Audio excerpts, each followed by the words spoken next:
Bonjour, Philippe Jean-Louis, président de l'association Ensemble pour Chardon-Lagache-Auteuil. Nous allons poser des questions à des candidats à la députation pour le 16e arrondissement ou la 14e circonscription. Voilà ce que ça donne. Bonjour, est-ce que vous pouvez vous présenter? Bien sûr, je suis Louis Piquet, je suis candidat aux élections législatives. Je suis investi par Éric Ciotti, LR, soutenu par Marion Maréchal et le RN localement. Que pensez-vous de la situation à Chardon-Lagache aujourd'hui? Chardon-Lagache, c'est pas quelque chose qui a démarré aujourd'hui. Pour comprendre ce qui s'est passé aujourd'hui, il faut faire un petit retour en arrière, 2 ans en arrière précisément. Une période en pleine présidentielle durant laquelle nous étions déjà présents à l'époque avec les candidats de droite à l'élection présidentielle d'ailleurs. Et nous avions protesté très fermement avec vous, avec l'association Agir pour Chardon, contre l'installation d'un centre pour personnes pour droguer. Le projet a été arrêté in extremis. Celui qui est devenu député depuis d'ailleurs s'en était félicité. Mais il ne s'est absolument rien passé depuis 2 ans.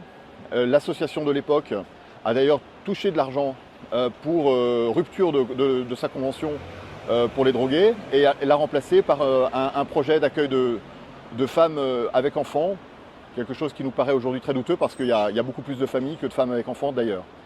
Mais toujours est-il que cette association continue à prospérer et c'est pour moi le premier des scandales. C'est une structure qui s'appelle Aurore.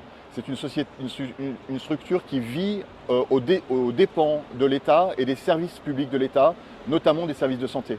C'est une société qui, pour vous donner un exemple, en 2020 a touché près de 65 000 euros, plus de 65 000 millions d'euros d'argent de la part de l'État.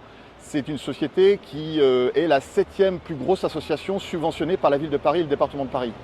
Donc nous sommes devant une structure qui vit au crochet des services de santé, des services sociaux et des services de santé.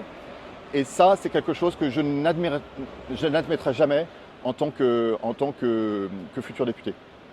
Le deuxième scandale, mais c'est un continuum avec le premier, bien sûr, c'est la volonté de transformer ce site magnifique, historique, qui est un don, je le rappelle, un don privé qui a été fait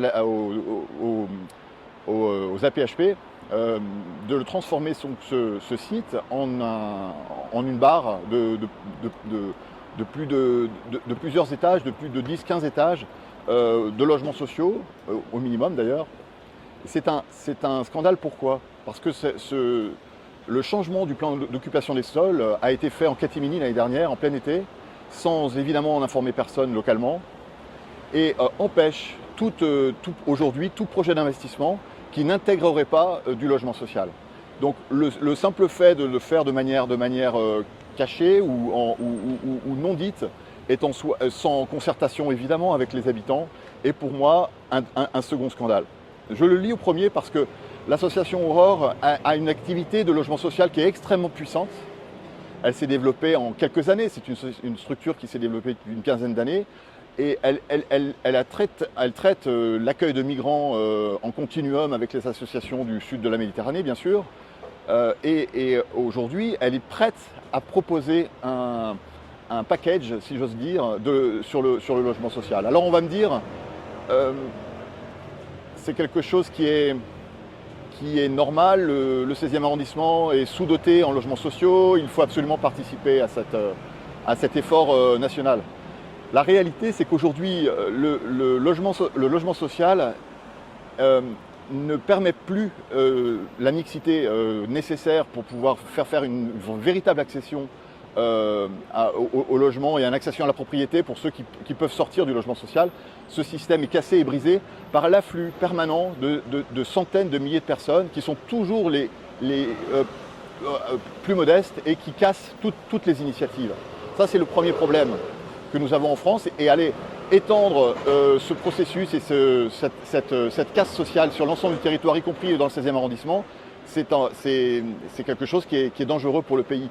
La seconde, c'est que le maire de l'arrondissement, le maire de Paris en particulier, mais surtout le maire de l'arrondissement, n'a aucun pouvoir aujourd'hui pour attribuer les logements.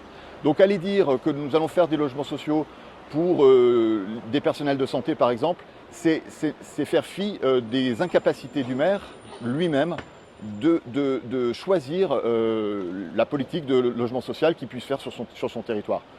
Moi, je ne suis pas favorable, à l'inverse, à du logement social dit de subsidiarité, c'est-à-dire dans lequel on rapproche le local, on rapproche les décisions d'attribution de ces logements au local, au maire. On donne ce pouvoir au maire qui connaît son territoire et qui est capable d'avoir une gestion en bon père de famille, si vous me permettez cette expression, de l'attribution de ces logements.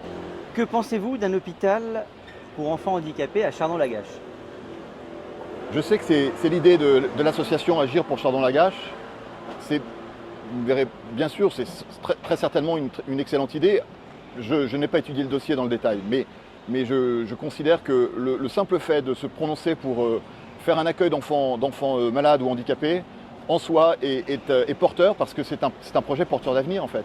C'est un investissement pour notre futur et donc pour la cohésion, pour préserver la cohésion du quartier et je dirais même la renforcer. Donc on est sur une proposition, sur un projet qui est vraiment solidaire et qui porte en lui les germes de la cohésion, encore une fois, de notre arrondissement.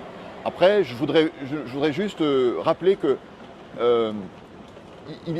il n'est pas possible de dissocier le projet du futur pour Chardon sans se préoccuper aujourd'hui de ce qui est fait avec cet accueil de migrants. Pourquoi? Parce que si nous ne travaillons pas les deux sujets de front, nous avons un risque d'avoir cette structure qui prenne de l'ampleur de manière extrêmement importante et qui pose ensuite un problème pour sa relocalisation.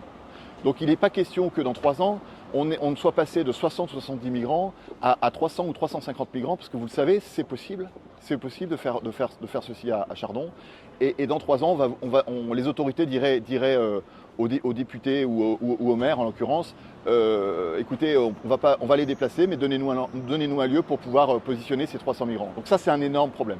Donc on ne peut pas dissocier les deux aspects. Je serai vigilant pour traiter les deux sujets qui, pour moi, sont dans un continuum. Que feriez-vous concrètement pour aider les habitants du 16e arrondissement à obtenir cet hôpital? Alors, je ferai 2 choses. La première, c'est que, vous le savez, je suis extrêmement conscient de l'action pro-migrants de ce type de structure. Ça n'est pas la seule, bien entendu.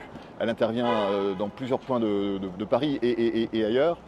Je serai extrêmement vigilant sur la manière dont sont distribuées les subventions à ce type d'association. Je leur demanderai des comptes. Hein. Il va falloir mettre en place des contrôles extrêmement stricts sur la façon dont elles travaillent.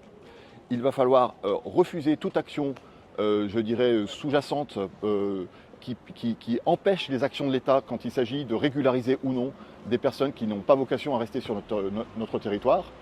Et donc, ce sera ma première action. Hein. Contrôler, vérifier, mettre véritablement sous tutelle ce type de structure. La deuxième, les supprimer si l'État est capable de réinternaliser, si j'ose dire, ce type d'activité, parce qu'il est important que ce soit fait en toute transparence pour les habitants. Donc la notion de transparence est fondamentale. La deuxième chose, c'est que je porterai une proposition pour imposer la subsidiarité en matière de logement et d'habitat, d'une manière générale. Je considère que le premier acteur du logement, c'est le maire.